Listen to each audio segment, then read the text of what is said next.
That's crime. That's a crime. It's on the macaroni. They have kids before they get married. Completely like mind-blowing to an American. That's blowing my mind. Why would you get married? What's the point at that point? What's up? If you haven't met me yet, my name is Aaron and this is Aaronano Reacts.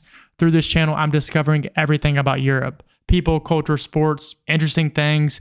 If you want to learn with me, if you want to laugh with me, and if you want to have fun with me, make sure to like and subscribe. I'm dropping videos every single day, so I want you to be a part of that. Now, let's see what these weird things are about Sweden. Let's go. What's up, guys? So for the most part, being an American living in Sweden, like Americans and Swedes, we have a lot in common. But after having lived here for over a year now, I've noticed that there are some things that people in Sweden do that are just a little bit weird for me. So in this video, I'm going to talk about the top 5 weird things that Swedish people do. Let's do it. It's beautiful.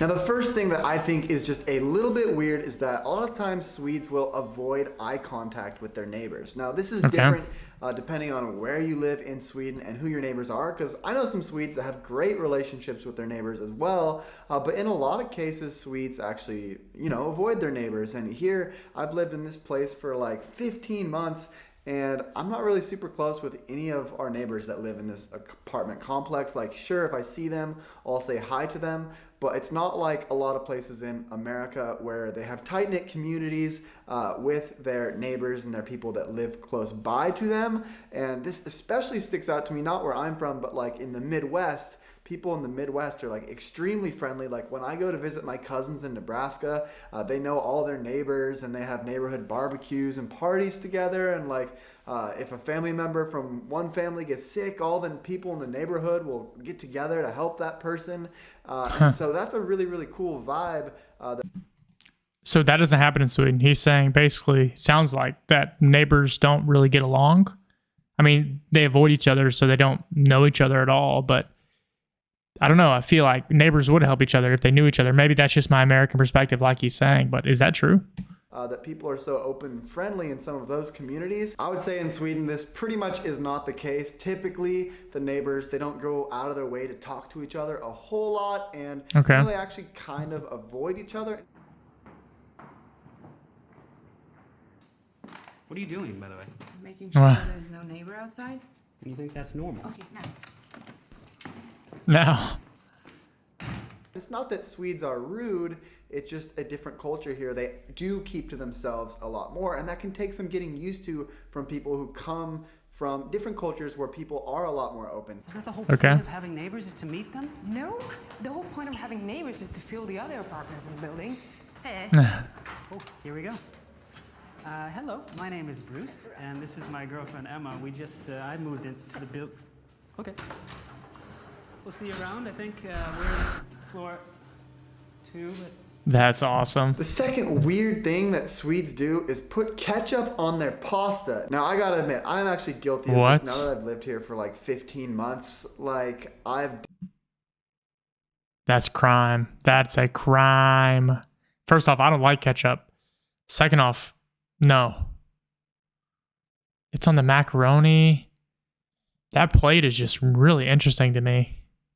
Oh my gosh. I've done this several times now. I'm kind of used to it. Like, they'll make macaroni noodles and meatballs and have ketchup there. But like, don't tell my Italian grandparents that I do this, because I think they would have a fit if they knew that I was eating ketchup with pasta. Yes, they would. The first few times I saw this, I thought it was extremely weird and pretty disrespectful to the pasta, to be honest. Somebody touch my spaghetti! Growing up with amazing Italian food back at home, like, it is kind of weird to me still, but it is kind of convenient if you want a quick meal. You know, it works, and it is just something that they do here in Sweden. Now, while we're on the topic of food, a few other things that Swedes do that I just think is a little bit weird is they will use like a fork and a knife for everything, whether they're eating pizza, hamburgers. I've seen people several times eat their hamburgers with a fork and knife. Now, this...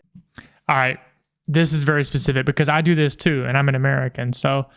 Swedes, I respect that, especially the pizza, fork, and knife. You gotta do it. Keep that grease off my fingers. This I have never seen in America. And also, like, when you buy pizza in America, it usually comes pre-sliced, where in Sweden, a lot of times people will cut their pizza with a fork and a knife.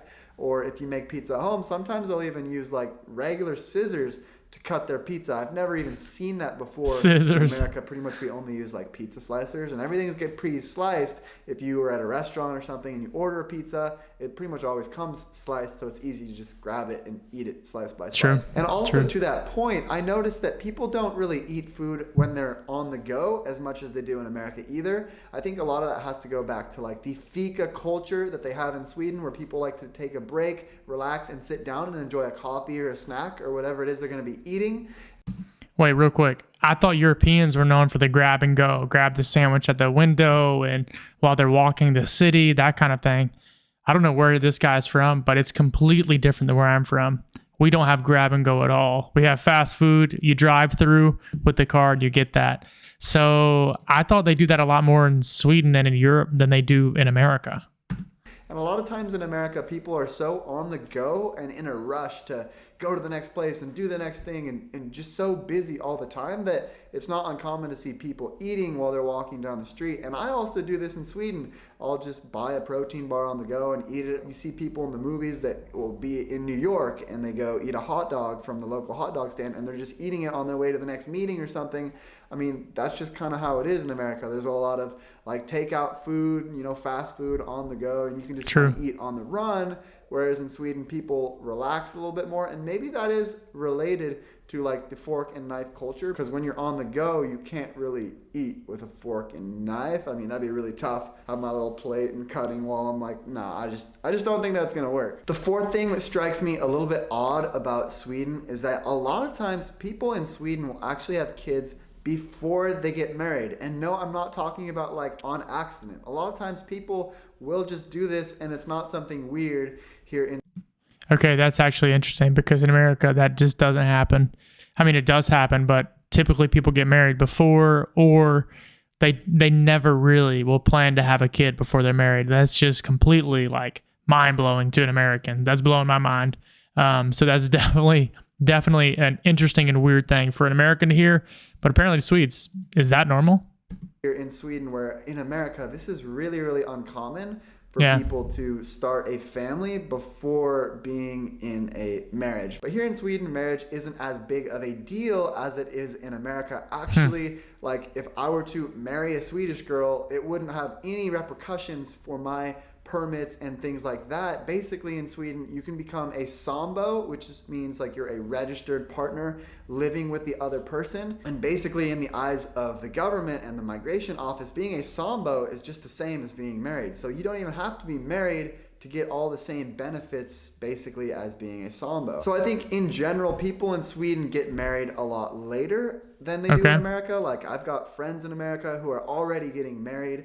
And in Sweden, people wait a lot longer. They'll wait till their late 20s, early 30s a lot of times to actually get married, which is a big difference in the culture. And I think that's totally fine. Like I, myself personally, am not looking to get married for quite a long time. I have a lot of goals and things that I want to accomplish before starting a family. But in America, things kind of happen in a certain order a lot. You see what he said too? He said he wants to do all these things before he gets married and have kids. So he also has that like not kids before marriage mindset, which makes sense. He's from America. Sometimes like you meet a girl, you settle down, you get a good job, you get married, and then you look at having kids and starting a family. Where here in Sweden, because marriage isn't as big of a deal, sometimes you'll just be with a person for a long time and decide that, hey, you want to have kids, and it's not necessarily weird to have kids before marriage, which... Wait, real quick though, why would you decide to get married? If everything's normal, if you have a 4-year-old, you have an 8-year-old, you've been together for 12 years, why would you get married? What's the point at that point for a Swede if they don't really see the point? I mean, if they push it off, what's the point?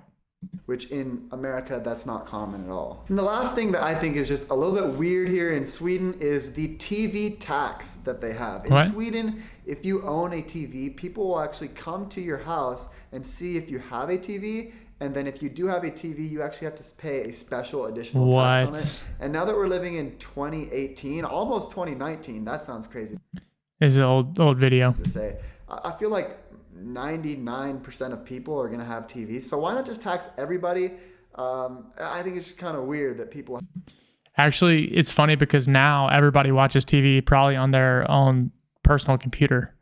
At least a lot of people do because of Netflix and things like this. So you don't even need a TV anymore. Have to like come to your door and check if you have a TV or not. And even if you don't have a TV, I mean, in my personal situation, I don't watch a lot of TV, but I've got an iPad, I've got an iPhone, I've got a laptop, and I'm connected in this digital world just like everybody else.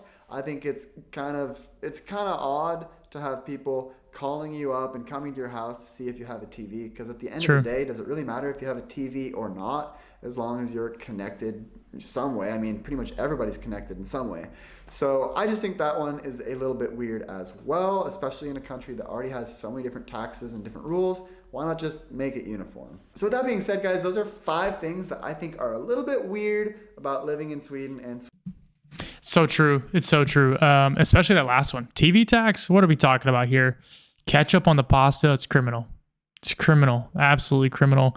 I've heard the Swedish meatballs are good, though, so maybe ketchup's good with that, maybe. That's probably common.